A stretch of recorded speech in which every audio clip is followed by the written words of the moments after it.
After taking account of the aggravating and mitigating factors in your case, I impose a sentence of 9 years and 8 months imprisonment. Subject to allowing for the time which you have spent remanded in custody, you will serve 2/3 of the sentence in custody and will be on licence thereafter for the rest of the sentence. You can sit down. Dr. Beatrice EKWEREMADE, would you stand up, please? In your case, I adopt a starting point of 6 years custody. I do not consider that the aggravating factors that are present in the case of your co-defendants apply to you.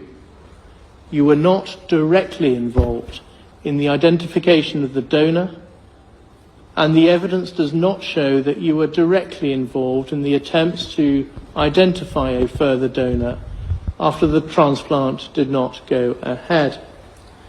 I take account of all the mitigating features that Mr. Mahindru KC has identified and the content of the thorough and helpful pre-sentence report prepared by Jessica Stephen of the Probation Service. You are a person of good character. You helped set up the IKE Foundation with your husband, and you have been closely involved with its important charitable work. Much of the character evidence I have read applies also to you.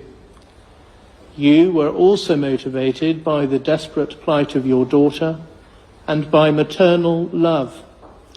Further, in your case, I accept that although Sonia is an adult, you have substantial caring responsibilities towards her.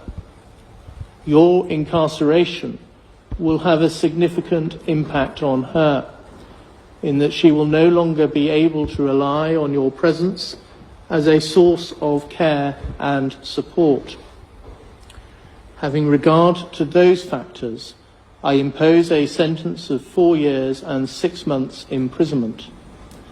You have spent 234 days on an electronically monitored curfew between 9 p.m. and 7 a.m.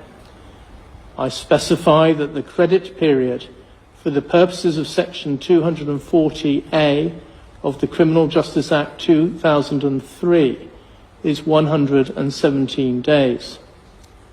So that period shall count towards your sentence. Subject to that, and subject to allowing for the time you have spent remanded in custody, you will serve 1/2 of your sentence in custody. You will then be on licence thereafter for the rest of the sentence. The applicable starting points are custodial sentences of 10 years in the case of Abina Abeta, 10 years and 6 months in the case of EKWEREMADE, and 6 years in the case of Beatrice EKWEREMADE. Abina Abeta, stand up, please.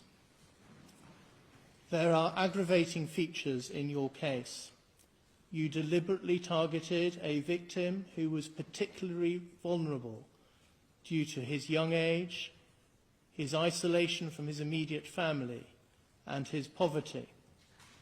After the conspiracy to exploit C was thwarted, you continued to try and find another person to be exploited in the same way. As against that, you have no previous convictions, and you are a person of good character.